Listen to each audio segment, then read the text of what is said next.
नमस्कार, स्वागत है जनता का राज में। मेरा नाम है अवधेश पाल और मैं इस समय मौजूद हूँ स्वामी ब्रह्मानंद जी की नगरी राठ में। उनकी प्रेरणा स्थल मेरे जस्ट पीछे है।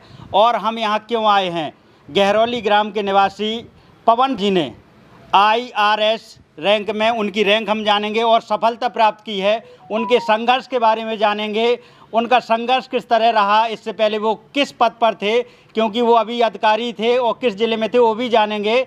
तो हमारे साथ पवन पाल हैं, उनके संघर्ष, उनकी सफलता की कहानी जानेंगे। और यहाँ पर प्रेरणा स्थल में बहुत सारे चेहरे हैं जो शिक्षा के लिए काम कर रहे हैं, उनसे भी बातचीत करेंगे। तो सबसे पहले पवन पाल जी से आपकी मुलाकात करा रहे हैं। बहुत बहुत स्वागत है पवन भैया। थैंक यू भैया। मेरा नाम पवन कुमार सिंह है और मैं ग्राम गहरौली और डिस्ट्रिक्ट हमीरपुर का हूँ।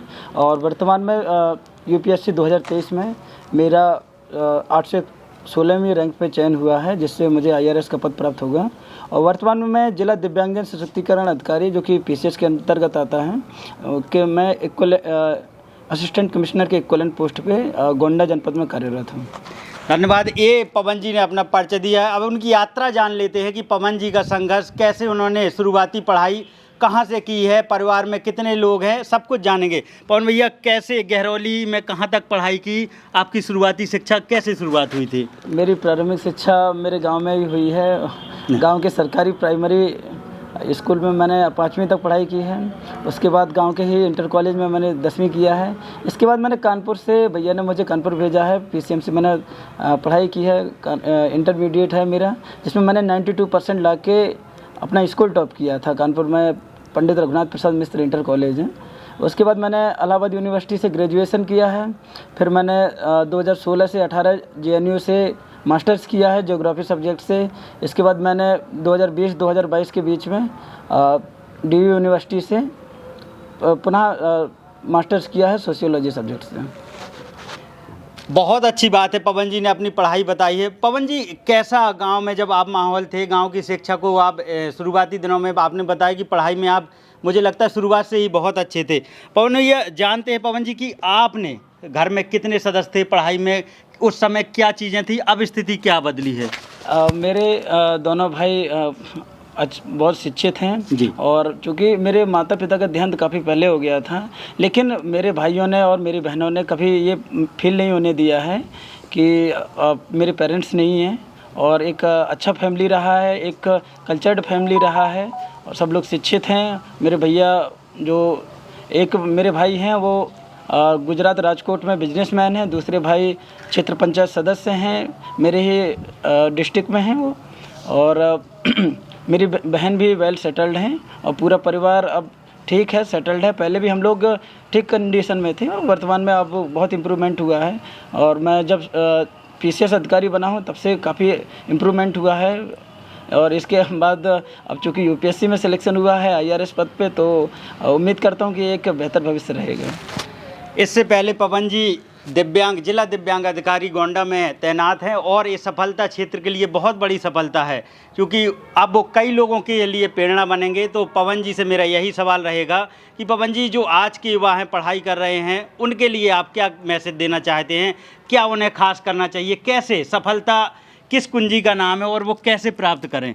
देखिए, जैसे भैया ने कहा कि सफलता की कुंजी क्या है, तो सफलता की कुंजी सिर्फ मेहनत ही है। बिना मेहनत के आप कुछ नहीं प्राप्त कर सकते अपने जीवन में।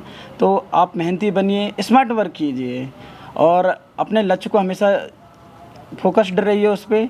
और जो इधर उधर की चीज़ें हैं उससे अपने आप को बचाइए। और जब तक सफलता न मिल जाए तब तक अर्जुन की तरह अपने लक्ष्य के प्रति पूरी तरीके से उसमें निष्ठा बन रही है। पवन पाल जी, बताएं हमें, कोचिंग कितनी ज़रूरी है और आपने कोचिंग जो की है कौन कौन से शहरों से की थी? देखिए, अगर क्लियरली पूछा जाए तो मैंने कहीं कोचिंग नहीं किया हूँ वैसे तो। अरे ताली बजा दे सब लोग, बताएं। और हाँ, ये ज़रूर है कि मैं दृष्टि IAS से जुड़ा रहा हूँ। 2 साल दृष्टि IAS की मैनेजमेंट में मैंने वर्क किया है और मेंस में दृष्टि का मेंटरशिप प्रोग्राम मैंने ज्वाइन किया है। बाकी ऐसे मैंने कहीं किसी भी कोचिंग में एनरोलमेंट नहीं हुआ है मेरा। और मैं मॉक इंटरव्यू के लिए ज़रूर काफ़ी कोचिंग से जुड़ा रहा हूँ। वो एक अलग मैटर हो जाता है, आप बिना गाइडेंस के इंटरव्यू में नहीं जा सकते, जाना भी नहीं चाहिए, क्योंकि आपको सिर्फ एक गलती आपका बहुत ज़्यादा नुकसान कर सकती है। मेरे कई दोस्त हैं जिनका अनफॉर्चुनेटली इंटरव्यू कॉल नहीं हुआ है या कुछ लोगों का हुआ है तो फाइनल लिस्ट में उनका नाम नहीं आ पाया है। लेकिन आप कोचिंग या दूसरे व्यक्ति की मेहनत के भरोसे ना बैठ के आप खुद से स्मार्ट वर्क कीजिए। अगर आप अपने खुद नोट्स बनाएंगे, खुद आंसर राइटिंग करेंगे तो उसका बहुत ज़्यादा आपको, जब मेंस लिखेंगे तो आपको कोई टीचर नहीं होता है वहाँ पे, आप सिर्फ आप होते हैं, आपकी कॉपी होती है और आपका जो क्वेश्चन पेपर होता है वो आपके पास सिर्फ 3 चीज़ें होती हैं। आप अपने से फोकस्ड रहिए और अच्छे से लिखिए, उसको बार बार प्रैक्टिस कीजिए, खुद से प्रैक्टिस कीजिए, अपने फ्रेंड्स के साथ डिस्कस कीजिए और यही एक मुझे लगता है कि यही एक सफलता का रास्ता है। और हाँ, अगर आप कोचिंग कर सकें तो अच्छी जगह ही कोचिंग कीजिए। मैं कोचिंगों के विरोधी नहीं हूँ, बिल्कुल भी विरोधी नहीं हूँ। अगर आप कोचिंग करें तो अच्छी जगह कोचिंग करें, सर्वश्रेष्ठ टीचर के यहाँ करें जो आपको गलत रास्ते पे ना ले जाएं। और अगर आप गलत रास्ते पे जाते हैं तो आपको सुधार करें, क्योंकि यही एक गुरु का फर्ज है। तो आप प्रायोरिटी तो इसी चीज़ को दीजिए कि आप खुद से अपना एफर्ट डालिए। अगर आपको लगता है कि मैं किसी चीज़ में, किसी सब्जेक्ट में, किसी टॉपिक में कमज़ोर हूँ तो आप वीडियोस हैं या किसी कोचिंग की मदद ले सकते हैं। पीछे समय को सोचते हुए पवन पाल जी उस समय सोचेंगे जब प्राइमरी विद्यालय में बैग टांग कर स्कूल जाते होंगे। तब से आप पवन जी आप सोचते हैं, उस समय के पवन को सोचते होंगे जो प्राइमरी विद्यालय बैग टांग के जा रहा है। तब मन में क्या चलती थी पवन भैया, कब मन में आया कि अधिकारी बनना है, चीज़ें कैसे बदली? देखिए, बचपन तो लगभग सबका एक ही जैसा होता है और सब लोग हंसी खुशी ही स्कूल जाते हैं। मुझे भी बचपन से ही बड़ा पढ़ाई का शौक़ था। तो मेरे भाई लोग, जब मैं बहुत छोटा था तो मुझे, बहुत बच्चा ही था, तो भाई लोग मुझे मना करते थे स्कूल जाने से। अच्छा। लेकिन जैसे ही मेरा 4-5 साल का एज हुआ तो मैं स्कूल जाने लगा और मुझे स्कूल जाना एक बहुत अच्छा लगता था। हमेशा से मैं अपने स्कूल को पसंद किया हूँ, अपने टीचर्स को पसंद किया हूँ और हमेशा मेरे टीचर्स का बहुत बड़ा रोल है, मेरी हर सफलता में बहुत बड़ा योगदान रहा है। तो चूँकि बचपन है और बचपन से अब आपको धीरे धीरे आगे बढ़ना होता है, तो एक अच्छा, मेरे ज़िंदगी का अधिकतर टाइम किताबों के साथ ही बीता है। तो मैं समझता हूँ कि मुझे अपना ज़िंदगी और अपना बचपन में बहुत अच्छा मतलब अभी तक बीता है और आगे की भी मैं एक खुशहाल जीवन की उम्मीद करता हूँ। जो बच्चे अधिकारी बनना चाहते हैं वो पवन पाल जी की बातें बहुत ध्यान से सुन रहे होंगे। तो कोचिंग है, जब कोचिंग के समय कितना रूम में समय देते थे पढ़ाई के लिए पवन भैया, कितना समय बच्चों को देना चाहिए, स्टडी का कैसा कैसा टाइमिंग रहता था, थोड़ा दिनचर्या के बारे में बताएं। आज के बच्चे बड़े ध्यान से सुनेंगे आपकी बातें। देखिए, दिनचर्या का तो ये है कि आपका जब तक पढ़ने का मन करे तब तक आप पढ़ते रहिए। ये कोई एक टाइम टेबल आप कभी यूपीएससी में कम से कम आप कभी अप्लाई नहीं कर सकते हैं कि मैं 4 घंटा पढ़ूंगा, मैं आज एग्जैक्ट 6 घंटा पढ़ूंगा, ऐसा कभी नहीं होता है। कभी आप 2 घंटे पढ़ पाते हैं, कभी आप 14 घंटे भी पढ़ सकते हैं। लेकिन ये है कि मैं चूँकि कभी पढ़ाई आवर्स के हिसाब से कभी नहीं किया हूँ। मेरा ये रहता था कि मुझे अपना वीकली टारगेट रहता था, डेली टारगेट रहता था, मंथली टारगेट रहता था कि मुझे जीएस के इतने टॉपिक रेडी करना है, आज करना है, 1 हफ्ते में करना है। तो उस टाइप से मैंने पढ़ाई किया है, मैं कभी घंटों में बांट के पढ़ाई नहीं किया हूँ। बाकी जहाँ तक रूम में पढ़ने की बात है तो रूम में काफ़ी पढ़ता था और मेरा थोड़े रूटीन भी मेरा हमेशा गड़बड़ ही रहा है, क्योंकि स्वास्थ्य के प्रति मैं काफ़ी लापरवाह रहा हूँ, कम से कम सोने के प्रति। तो वो सब चीज़ें रही हैं। लेकिन आप एक अच्छा डाइट लीजिए और अपना स्वास्थ्य सही रखिए, क्योंकि शरीर और जो आपका हेल्थ है ये आपकी सबसे बड़ी कुंजी है। अगर आप बीमार पड़ते रहेंगे तो सिविल सर्विसेज और आपके लिए कठिन होती जाएगी। तो आप अपने आप को स्वस्थ रखिए और अपना जो लक्ष्य है यूपीएससी है या स्टेट पीसीएस है उस पर आप फोकस्ड रहिए और आप आराम से आप अपने मंजिल पा लेंगे। मुस्करा के पास गहरौली से पवन पाल जी हैं। चूँकि बुंदेली से हैं तो बुंदेली में ज़्यादा परेशानी नहीं होगी। मैं पवन भैया आपसे बुंदेली में जो पूछना चाहता हूँ, काफ़ी हमारे सीनियर जो लोग देखने वाले हैं, बुजुर्ग लोग बे ना जानत हुए कि का हो जो पद, थोड़ी हमारे देख भी बालक हैं जो हमारी बुंदेली में बता पाओ आप तो बहुत अच्छा रहे कि जो का होते कई बब्बा जो सोच हैं कि जो मोड़ा बन का गो, जो लड़का आए का जो की इंटरव्यू ले रहे हैं, आप अपने मुख से बताएं और हमारी बात तो बहुत समझ गए हूँ अच्छे से। देखिए, मैं बुंदेलखंड से हमेशा मेरा बचपन बुंदेलखंड में अधिकतर बीता है और चूँकि अभी बाद में मेरा थोड़ा बुंदेलखंड से रिश्ता कम हो गया है, चूँकि मैं बाहर रहा हूँ। हाँ। मेरी पूरी पढ़ाई बाहर हुई है।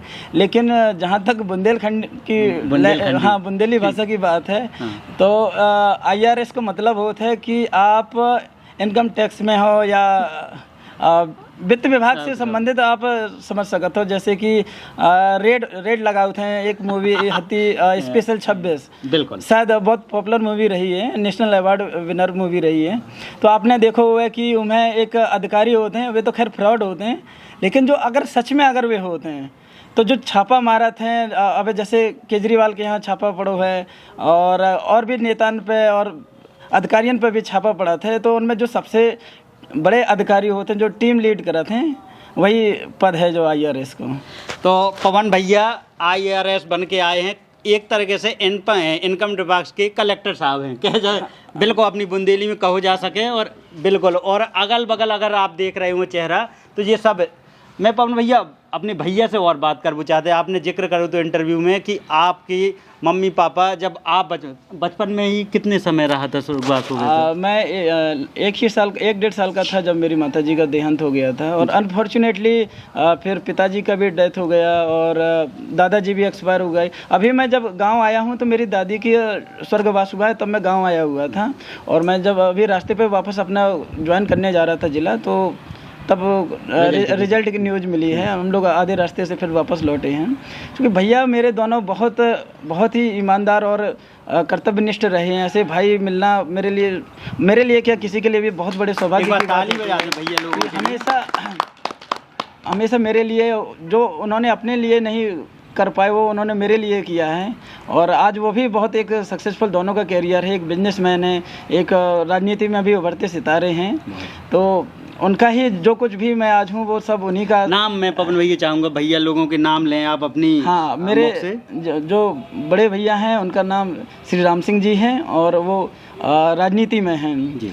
और मैं खैर राजनीति में मेरा कोई लेना देना नहीं है, तो मैं राजनीतिक दलों का नाम नहीं लूँगा जी जी। और जो मेरे छोटे भाई हैं, मतलब छोटे भैया हैं, वो बिजनेसमैन हैं राजकोट गुजरात में, और 3 फैक्ट्रियों के वो पार्टनर हैं। तो एक सेटल्ड हैं, अब अच्छे से सेटल्ड हैं। और हम लोग सोच रहे हैं कि अपने गांव में भी कुछ कुटीर उद्योग लगाएं, ताकि जो महिलाएं हैं, विशेषकर महिलाएं और जो लोग हैं जिनको रोज़गार की कमी है, तो उनके लिए हम कुछ रोज़गार के अपने ही क्षेत्र में, अपने गांव में रोज़गार उनको दे सकें। तो मुझे लगता है कि अपना जो बुंदेलखंड को कहा जाता है कि सबसे पिछड़ा क्षेत्र है, ये देश का भी सबसे पिछड़ा क्षेत्र है। जैसे जनगणना 2011 के डाटा है कि 41% से ज़्यादा परिवारों का बुंदेलखंड में पलायन हो चुका है। और 48% के करीब यहाँ परिवार गरीबी रेखा से नीचे हैं। NSO 5 का डाटा है।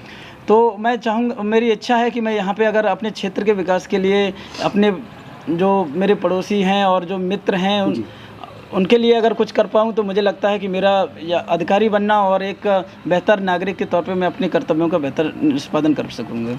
मेरा बस लास्ट में सवाल है, शायद बहुत सारे देखने वालों का भी यही सवाल रहेगा। स्वामी ब्रह्मानंद जी, आपके जीवन में क्या आप प्रेरणा लिए हैं? और इधर शायद देखेंगे क्षेत्र में जब से ये विद्यालय बना है, तब से शिक्षा की एक अलग ही चीज़ें हुई हैं। तो मैं चाहूँगा कि आप, हम लोग बैठे हैं उनके प्रेरणा स्थल में, सबके सीने में बसते हैं स्वामी जी, तो उनके बारे में मैं ज़रूर चाहूँगा, आपके जीवन में उनका क्या प्रभाव रहा है और क्या चीज़ें आप देखते हैं? देखिए, हमारे जो स्वामी जी हैं, ये बुंदेलखंड केसरी भी इनको कहा जाता है। और बुंदेलखंड में विशेषकर शिक्षा की अलग जगाने में, जलाने में स्वामी जी का सबसे अग्रिम स्थान है और सबके लिए प्रेरणा स्रोत हैं। एक बहुत हमारे क्षेत्र का सबसे पुराना महाविद्यालय है, ये स्वामी जी के ही नाम पे है। और यहाँ पे शिक्षा के बहुत सारे केंद्र हैं जो स्वामी जी द्वारा स्थापित किए हैं या उनके द्वारा स्थापित ट्रस्ट द्वारा वर्तमान में भी खोले जा रहे हैं। तो स्वामी जी स्वतंत्र संग्राम सेनानी भी रहे हैं, तो एक मार्गदर्शक रहे हैं, एक पथ प्रदर्शक रहे हैं, और एक बेहद ईमानदार व्यक्तित्व के रूप में और एक कर्मठ, जिसे कहना चाहिए, व्यक्तित्व के रूप में उन्होंने इस क्षेत्र को, बुंदेलखंड का नाम रोशन किया है। तो ऐसे आदरणीय स्वामी जी के प्रेरणा स्थल पे आना मैं अब सौभाग्य समझता हूँ अपना। और हम मुझे और जो बाकी बच्चे हैं यहाँ पे जो आगे अधिकारी बनेंगे बुंदेलखंड क्षेत्र से, उनको स्वामी जी के आशीर्वाद मिलता रहेगा, एक प्रेरणा मिलती रहेगी, मैं ऐसी कामना करता हूँ। ये मौका है, मैं माइक ज़रूर ऐसे भाइयों के पास ले जाऊंगा जिन भाइयों ने अपने भाई को अधिकारी बनाने में सब कुछ लगा दिया। ऐसा मौका नहीं छूटना चाहिए। तो मैं भैया के पास जाऊंगा। कहाँ बैठे हैं भैया? सबसे पहले मैं नाम जानना चाहूँगा भैया। हमारा नाम है राम सिंह पाल। अरे बढ़िया, बुंदेली बोलो तो बहुत। गैरोली गांव से हैं। हाँ। और ये अच्छी बात कही आपने कि लगन मेहनत अगर ना होती तो हम ना शायद पढ़ाते। कैसे अपन ज़्यादा बहुत बड़े रईस आदमी ना आते। हाँ। और 10 बीघा अपनी ज़मीन थी, और नौकरी वोकरी तो आती ना, पिताजी भी कृषि का काम ही करते। तो इनने भी हमारे जो भाई है, हम कभी देखा नहीं गया कि कैसी पढ़ाई करी है और क्या करे हुए है। हाँ। बस हमें तो सिर्फ ये इंतजार रहा तो कि रिजल्ट कैसे आउट है। आज तक दिल्ली रहे, कानपुर रहे, इलाहाबाद रहे, सब जगह रहे, लेकिन आज तक हम दो भाइयों में से कमी भैया के देखन नहीं गया कि कैसे रहा थे और कैसे पढ़ाई करते हैं। हमें विश्वास है तो पूरा कि हमारा भाई हमारा नाम रोशन जरूर करेगा। जब आप ऐसी बात बोल रहे हैं, देखें एक भाई को आज सबसे खुशी का दिन है, और इससे पहले भी घर में खुशियाँ आ चुकी थी, पहले भी उनने नाम रोशन किया है। जिलाधिकारी जो दिव्यांग जिलाधिकारी गोंडा में भी अभी तैनात थे। राम सिंह भैया, अब जब सफलता मिली भैया को, आपने बताया कि कभी भैया को हमने ये नहीं देखा कि रूम में किस तरह पढ़ाई कर रहे हैं। अब चीज़ें जब आपने देखी कि भैया इतना सफल हो रहे हैं, आपकी जो मेहनत थी, आपने जो कुछ ज़रूर पैसा तो लगाता ही है पढ़ाई में भैया, इस समय आपने देखा कि माँ बाप का भी उतना नहीं था सहारा। आपने भैया को, आजकल देखते हैं ऐसे परिवार हैं कि भाई भाई में उससे नहीं बनती है। एक कहानी आपकी है कि आपने भाई को अधिकारी बना के, यहाँ तक नहीं है कि अभी भी आप कह रहे हैं कि उन्हें जो भी पढ़ाई करनी थी हर तरीके से सक्षम रहे। अब आप बताएं कि आप कैसी खुशी हो रही है भैया को इतना सफल अधिकारी बनने के लिए। अब चीज़ें भैया अधिकारी जरूर बने, लेकिन उनसे ज़्यादा खुशी हमारे अगल बगल वाले के गांव के हैं, और हमें ये बात को बहुत पूरा मतलब विश्वास है कि उनके सबके आशीर्वाद से ही हमारे भैया ये सफलता पाई है। और हमारे सबको बहुत अच्छा प्रेम व्यवहार रहो हमेशा के लाने, और चाहे मोहल्ला वाले हो, चाहे गांव वाले हो, चाहे कोई भी हो, हमारे दोस्त हैं, हमेशा एक डोर बना के रखी है, पक्की डोर, उनमें गांठ नहीं परंदई कमाऊँ। अच्छा। और अगर भैया की पढ़ाई की बात करिए तो बचपन में जब हम लोग भी छोटे आते, ज़्यादा बड़े ना आते, तो गाँव में पढ़े करते, दो भाई हम साथ ही पढ़े हैं, हम। अच्छा। और राजेश। हाँ। तो ये पवन बहुत छोटे होते तो रो रो के हमारे पीछे हो लेते कि हाँ। हम भी जाए स्कूल। तो हम मतलब बहुत बचपन में नटखट बहुत शैतान रहो है पवन। हाँ। तो हम गए घर ही मतलब रखे, कहते कि अब नहीं जाने स्कूल, थोड़ी 1 साल और उम्र हो जाए तो फिर लगा के चला। लेकिन कहीं नहीं करते कि पालने में लड़का के पूत के पता चल जाता है, पालने में पूत के। तो ऐसा नहीं है कि हम ही यहाँ सब जानते, सब जो भी टीचर रहते हैं इनके और अगरबल वाले इनके, उनसे हमसे ज़्यादा पता रहा तो कि ये लड़का एक दिन अपने माँ बाप को, भैया को नाम जरूर रोशन करे। कौन ऐसी घटना याद आउट हो आज आपके, जब भैया सफल हो गए, कब पैसा दाम की परेशानी रही हो, कैसे पहुँचाए? पवन जी के तो पता ही नहीं है कि पैसा कैसे, आपने बताई 10 बीघा ज़मीन थी, कब हम आज बता दो कैमरा पे ऐसी घटना याद आ रही हो कि पैसा फीस के ऐसे पहुँचाए, उस समय ऐसी स्थिति थी। आज देखने वाले लोग शायद आज आपकी चीज़ें दिल से निकल के आए, कछु ऐसी याद आओ तो पुरानी बात? ऐसी कछु बात नहीं रही है। खैर हमारे बब्बा भी थे तो उनने बड़ी संघर्ष करी हैं। हाँ। और अपना पैसा भी है तो भेड़ बकरियन को। हाँ। दादाजी अच्छे खासे 200 कम से कम नग रखे थे, तो 5-6 लाख रुपया की अर्निंग कम से कम उनकी उस समय पे हो जाती। तो ऐसा कछु नहीं रही है। और दादाजी की देवा मृत्यु के बाद भी पिताजी हमारे पढ़े लिखे थे, तो वो भी बहुत समझदार थे, अच्छे हते। उनने उनकी ही मेहनत है, हकीकत बात है कि हमारे दादा की, बब्बा की यानी कि हमारे पिताजी की, कि आज हम इतने सक्षम। अगर हम पढ़े लिखे ना होते तो हम कह देते कि पगले आया ना करो, घर बैठो। अगर शिक्षा ना होती उनकी और हमें ना करो तो हम उनके ना करवा पाते। यहाँ तक कि हमारा प्रयास ये रहो कि जो भैया कर रहे हो हमारा अच्छा ही कर रहे हो, हमारे लाने ही कर रहे हो है। अपने लाना तो खैर कर ही रहे, लेकिन हमारे गाँव के लाने करें तो हमारा नाम कितना बढ़े, हमने यही समझ के हमेशा काम करो भैया के लाने। भैया हाँ बिल्कुल ना भाई अरे बिल्कुल दोनों भाइयों का सहयोग रहा है। और मैं थोड़ा माफ़ी चाहूँगा क्योंकि पवन जी ने खुद कहा कि अभी राम सिंह भैया से बात कर लिए, तो उन राम सिंह भैया के बात करने के बाद, क्योंकि आज जब पवन जी अधिकारी बन गए हैं तो अपने भाइयों को किसी तरह से वो पर्दे के पीछे नहीं रखना चाहते हैं। भैया आप भी नाम बताएं। नमस्कार, राजेश कुमार पाल। राजेश कुमार, ग्राम पोस्ट गैरोली, जिला हमीरपुर। राजेश भैया आपको क्या काम है, तो अबे क्या कर रहे हैं? हमारा पहले तो हमने जब पढ़ाई इनकी वजह से, मतलब कि जब एक राम सिंह भैया से बड़े हो आप? छोटे? हम छोटे हैं इनसे। हाँ। तो एक टाइम था कि मान लो कि कुछ ऐसी प्रॉब्लम आई, मतलब कि 2012-13 की बात है। अच्छा। कि तब उस टाइम पे सूखा पड़ा था गांव में। हाँ। ये अपने बुंदेलखंड में। तो उस टाइम पे ऐसी स्थिति आई कि फसलें भाई नहीं है। फसलें ना भाई अच्छी तरीके से फसल ना भाई जिस तरीके से होना चाहिए ना हुई। तो पिताजी बोले कि एक काम करते हैं कि अभी सभी लोग चारों लोग हैं, चारों लोग बाहर पढ़ रहे हैं, तो बोले कि यार 1 साल रुक जाओ और नेक्स्ट टाइम है ना अगले साल सबको बाहर पढ़ा रहे हैं। अच्छा। तो हमने बोला कि चलो ऐसा करो कि तुम 3 लोग पढ़ो और हम जा रहे बाहर। चलिए। तो हमने शायद 2013-12 की बात है, तो हम निकले थे। तो हमने एक कंपनी में छोटी मोटी जॉब करी। जॉब करने के बाद धीरे धीरे भगवान की किस्मत या हमारी किस्मत या हमारे भाइयों की वजह से और भगवान ने साथ दिया बढ़िया से। हमको मुंबई में बढ़िया एक कंपनी मिली, हमने वहाँ कॉन्ट्रैक्ट रखा, हमको बढ़िया पैसा मिला। उस टाइम से और आज तक भगवान की कृपा से कभी 1 रुपया की कमी नहीं आई, कभी उसका कोई काम नहीं रुका। पढ़ाई के मामले में, खर्चा के मामले में, किसी भी मतलब कि किसी घर का पढ़ाई छोड़ने की जिम्मेदारी आई तो आपने बीड़ा उठाया, दोनों भाई राम सिंह पढ़ते रहे और पवन जी पढ़ते रहे, आप बाहर चले गए। नहीं ऐसा नहीं है कि हम लोग का घर का फैसला था, तो मान लो कि सब लोग का सहयोग था। ऐसा नहीं है कि वो ने मतलब बड़े भाई ने मना किया हो या किसने मना किया हो, लेकिन हमारा पर्सनल ये फैसला था कि भाई अब एक काम करो ना, हमको पढ़ाई में मन नहीं है। जबकि उस टाइम पे 2012-13 में हमारे इंटरमीडिएट में 74% थे। आप भी पढ़ाई में एग्रीकल्चर से थे हम, तो हमारे उस टाइम पे बढ़िया नंबर थे, ऐसा नहीं है। आप भी पढ़ाई में बहुत अच्छे थे। तो फिर छोड़ दिया।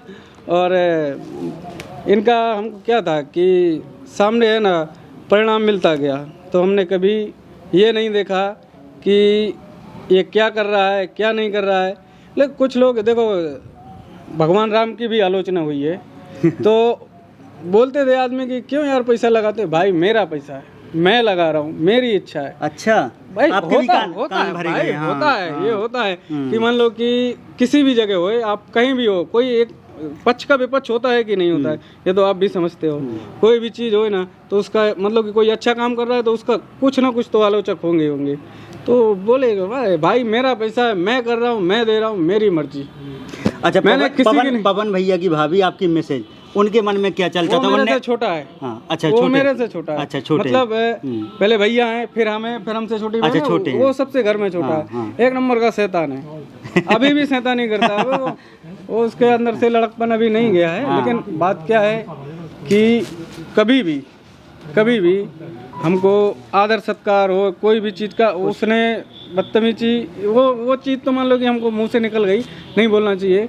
लेकिन भाई एक ऐसा है कि आदमी मानो तो राम लक्ष्मण भरत शत्रुघ्न हो गए, और नहीं मानो तो आप पांडव और ये कौरव देख लो, वो भी भाई हैं, ये भी भाई हैं।